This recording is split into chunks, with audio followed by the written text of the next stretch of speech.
ईशाना मंगल पे कई सारे इल्जाम लगाती है और यह बात प्रूव कर देती है कि मंगल उसके माँ कहलाने के लायक भी नहीं है। 6 महीने पहले जब मंगल उसे छोड़ के गई थी तब वो और अक्षत दोनों ही नाजुक हालत में थे और इनको सिर्फ और सिर्फ सोमिया आंटी ने ही संभाला है। हालांकि मंगल हाथ जोड़ के ईशाना से माफी मांगती है और कहती है कि ईशाना तुम्हें यही प्रॉब्लम है ना कि मैं तुम्हें छोड़ के गई थी, तो अब मैं तुम्हें वादा करती हूँ कि मैं यहीं पर ही रुकूंगी और तुमसे कभी भी अलग नहीं होंगी। और मंगल इसी घर में रुकने का डिसाइड करती है, लेकिन सोमिया कुछ ऐसा करती है जो जानकर आपके होश उड़ जाएंगे। आगे सोमिया ने ऐसा क्या किया और ये पूरी कहानी क्या है, यही हम जानेंगे आज के एपिसोड में। तो बिना किसी वक्त गवाए चलिए मंगल लक्ष्मी के लेटेस्ट एपिसोड का रिकैप टेलीविजन से भी पहले शुरू करते हैं। कहानी की शुरुआत में मंगल बहुत ज्यादा घबराई हुई होती है क्योंकि उसे आवाज आ गई थी कि चमकीली गोडाउन के अंदर आ चुकी है और अगर चमकीली आ गई तो उसका भांडा जल्द ही फूट जाएगा। इसलिए वो जल्द से जल्द यहाँ से निकलना चाहती थी, लेकिन अगर वो यहाँ से सुरंग के द्वारा निकली तो इन गुंडों को भी सुरंग के बारे में पता चल जाएगा और हो सकता है कि बाहर आके सारे बच्चों को वापस से पकड़ ले। इसीलिए मंगल कमरे के अंदर जाती है और पेट्रोल गिरे हुए बक्सों को लाकर उस सुरंग के पास इकट्ठा कर देती है। इस और हम चमकीली को देखते हैं जो कि अंदर आते ही राजस्थानी सेठ पे भड़क उठती है और राजस्थानी सेठ को कहती है कि लाओ मेरा माल कहाँ है। लेकिन राजस्थानी सेठ तो चमकीली को पहचानने से ही मना कर देता है। वो उल्टा चमकीली से ही सवाल करते हुए कहता है कि तुम कौन हो, असली चमकीली मैडम तो अंदर है। चमकीली कहती है कि मैं इतनी बड़ी चमकीली दिख नहीं रही और तेरी हिम्मत कैसे हुई मुझसे ऐसे बात करने की। राजस्थानी सेठ के पांव तले जमीन खिसक जाती है जब उसे विश्वास होता है कि उसने जिसे चमकीली समझा था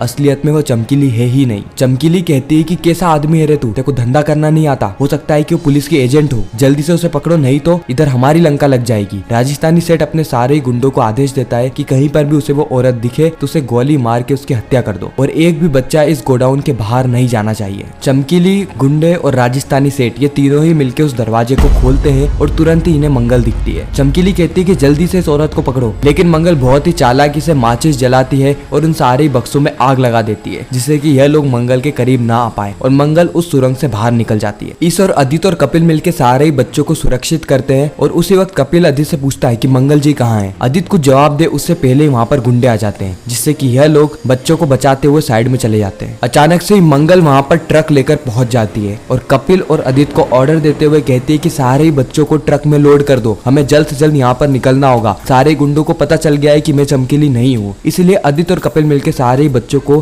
ट्रक के अंदर चढ़ा रहे होते हैं। लेकिन उसी वक्त वहाँ पर गुंडे आ जाते हैं। सभी लोग चढ़ गए होते हैं कपिल के अलावा और मंगल को मजबूरन ट्रक को आगे बढ़ाना पड़ता है। कपिल दौड़ता है और ट्रक में बैठ जाता है, लेकिन इस वक्त तक कपिल के हाथ में गहरी चोट लग गई थी। मंगल माता रानी को धन्यवाद करते हुए कहती है कि तेरा शुक्र है माता रानी कि मैंने मेरी बच्ची के साथ साथ बाकी बच्चियों को भी बचा लिया। अब हमें रात का सीन बताया जाता है जहाँ पर अदित सोम्या से पूछता है कि ईशाना का क्या हुआ। सोम्या कहती है कि अदित तुम टेंशन मत लो, ईशाना सो चुकी है। हालांकि उसको थोड़ा बहुत स्ट्रेस था लेकिन अब उसे अच्छी नींद आ गई है। अदित कहता है कि चलो भगवान का लाख लाख शुक्र है कि सारी चीजें सही हो गई। मंगल कहती है चीजें सही हो गई, आपका क्या दिमाग खराब है? ईशाना घर पे आ गई तो आपके लिए क्या सब कुछ ठीक हो गया? वो जिन जिन हालातों से गुजरी है, उसे किडनैपर ने किस तरीके से टॉर्चर किया होगा, वो किस ट्रॉमा से गुजर रही होगी, ये आपके लिए कोई भी मायने नहीं रखता। आपकी और सोम्या जी की लापरवाही के कारण मेरी बच्ची की जान जाते जाते बची है। आपको इतना सा भी डर नहीं लग रहा कि कभी उसके साथ कुछ गलत हो जाता तो हम क्या करते? वो नशे की हालत में थी, उसने स्कूल वालों से झूठ बोला, उसने घर वालों से झूठ बोला और 1 हफ्ते से गायब थी। कितने खुखार लोगों ने उसे किडनैप कर लिया था। अगर कपिल जी नहीं होते तो हमें उनका पता भी नहीं चलता। आपको अपनी गलती के थोड़ा सा भी पश्चाताप नहीं है? अदित मंगल से कहता है कि मंगल देखो मेरा वो मतलब नहीं था, मैं ऐसा कहना चाह रहा था कि अंत भला तो सब भला, यानी ईशाना घर पे सुरक्षित आ गई है, इस बात से मैं खुश हूँ।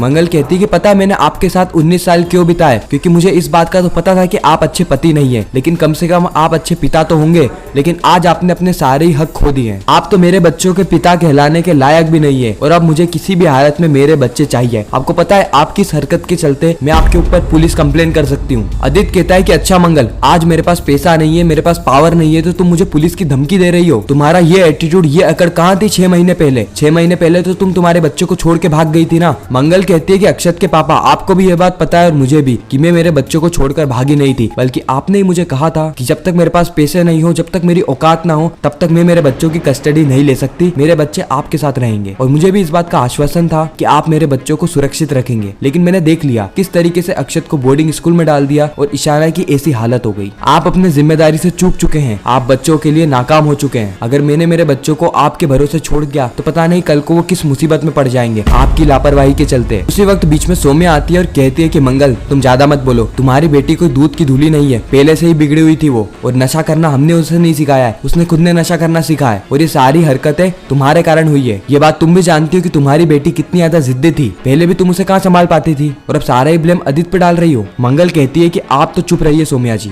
आपका कोई हक नहीं बनता है इस मैटर में टांग अड़ाने का। आप तो किसी के भी बच्चे के माँ कहलाने के लायक भी नहीं है। आपको पता है माँ क्या होती है? जब एक चिड़िया उड़ना सीखती है तो उसकी माँ हर समय उसके आसपास रहती है, उसकी हर एक एक्टिविटी को नोटिस करती है कि कहीं वो कुछ गलत कदम ना उठा ले, क्योंकि एक एक कदम उसकी जिंदगी को बर्बाद तक कर सकता है। लेकिन आपने तो 7-7 दिन तक अपनी बेटी से बात भी नहीं करी, इसलिए आप माँ कहलाने के लायक नहीं है। जब तक ईशाना मेरे साथ थी कम से कम मुझे पता तो रहता था कि उसके दोस्त कौन है, कहाँ जा रही है, कैसे जा रही है। हालांकि वो जिद्दी थी, मैं इस बात को मानती हूँ, लेकिन उसने ऐसा कदम तो नहीं उठाया कभी भी। अक्षत के पापा, मुझे ऐसा लगता था कि जितना मैं मेरे बच्चों की माँ हूँ ना, इतने आप भी उसके पिता हैं। लेकिन आज आपने सभी का भरोसा तोड़ दिया है। मुझे किसी भी हालत में मेरे बच्चों की कस्टडी चाहिए, वो भी अभी के अभी। अगर आप मुझे मेरे बच्चे नहीं देंगे तो फिर मैं कोर्ट जाऊंगी और केस लड़ूंगी। सौम्या घबराते हुए मन ही मन में कहती है कि अगर मंगल कोर्ट चली गई तो उसे इस बात का पता चल जाएगा कि अदित और उसका डाइवोर्स हुआ ही नहीं है। वो कागज तो मेरे हाथों से जल गए थे। नहीं, ऐसा बिल्कुल भी नहीं होना चाहिए, क्योंकि अगर ऐसा हो गया तो मंगल वापस से इसी घर में ठहर जाएगी और मैं अदित को वापस से खो दूंगी। अदित कहता है कि मेरे पास पैसे नहीं है, तो तुम्हारी जुबान बहुत चल रही है ना मंगल। ये जुबान कहाँ थी 6 महीने पहले? मंगल कहती है कि आपने ही मुझे मेरे बच्चों से दूर किया था, यह कहते हुए कि मेरे पास पैसे नहीं है, मेरे पास घर नहीं है, जिससे कि मैं मेरे बच्चों को अच्छी जिंदगी ना दे पाऊं। लेकिन आज मेरे पास सब कुछ है। मैंने पिछले 6 महीने में मेहनत करी और अपने ब्रांड को खड़ा कराया, इसीलिए आज मैं सक्षम हूँ अपने बच्चों को पालने के लिए। इसीलिए मैं कोर्ट जाऊंगी और मेरे बच्चों की कस्टडी जरूर लूंगी। अगले ही पल हम देखते हैं कि सौम्या ईशाना के पास जाती है और पानी में एक दवाई को मिलाते हुए ईशाना को दे देती है। ये दवाई थी नशे की दवाई, जिससे कि सौम्या अपनी मानसिक हालत को संभाल नहीं पाएगी, और इसी मौके का फायदा उठा के वह ईशाना को मंगल के खिलाफ भड़काने लगती है। वह ईशाना को बताने लगती है कि 6 महीने पहले जब उसकी माँ उसे छोड़कर गई थी तो किस तरीके से सौम्या ने ही उसका और अक्षत का पालन पोषण किया, उन्हें पैसे दिए, उन्हें फाइनेंशियल और इमोशनल सपोर्ट दिया, और आज सबसे ज्यादा इम्पोर्टेंट टाइम दिया, क्योंकि पैसे की तो इतनी ज्यादा कीमत नहीं है, लेकिन समय की सबसे ज्यादा कीमत है। ईशाना इन सारी चीजों को समझ जाती है और सौम्या के लिए स्टैंड लेने लगती है। वो सीधे मंगल के पास जाती है और मंगल को खरी खोटी सुनाते हुए कहती है कि आप मेरी माँ नहीं हो सकती, क्योंकि मेरी माँ मुझे कभी भी छोड़कर नहीं जाती। कहाँ थी आप पिछले 6 महीने से? जब आपकी इच्छा करी तो आप बच्चों के पास आ गई हक जताने के लिए, और जब इच्छा नहीं करी तो हमें छोड़कर चली गई। आपके जाने के बाद हमारे ऊपर क्या कुछ बीता था ये सिर्फ हम ही जानते हैं। सौम्या आंटी ने आपके जाने के बाद हर टाइम हमारा सपोर्ट किया, हमें अच्छी लाइफ देने की कोशिश करी, और अब आप आके उन्हीं पर इल्जाम लगा रही हैं। आपको आपके बच्चों की कस्टडी चाहिए ना, लेकिन क्या होगा अगर हम ही लोग आपको कस्टडी देने से मना करते हैं? मंगल यहाँ पे हाथ जोड़ के ईशाना से माफी मांगने लगती है और कहती है कि 6 महीने पहले स्थिति कुछ अलग थी ईशाना, लेकिन हाँ मैं मानती हूँ कि मेरी गलती थी कि मैं तुम्हें छोड़कर गई, लेकिन आज के बाद ऐसा नहीं होगा, मैं इसी घर में रुकने वाली हूँ। और इसी के साथ ये खूबसूरत एपिसोड यहीं पर ही खत्म हो जाता है, इस सस्पेंस और ट्विस्ट के साथ कि आगे क्या होने वाला है। खैर, आप मंगल लक्ष्मी के अलावा और कौन कौन से टीवी शोज के रिकैप टेलीविजन से भी पहले देखना चाहते हैं, हमें कमेंट करके जरूर बताना। मैं मिलता हूँ नेक्स्ट वीडियो में, जब तक के लिए गुड बाय।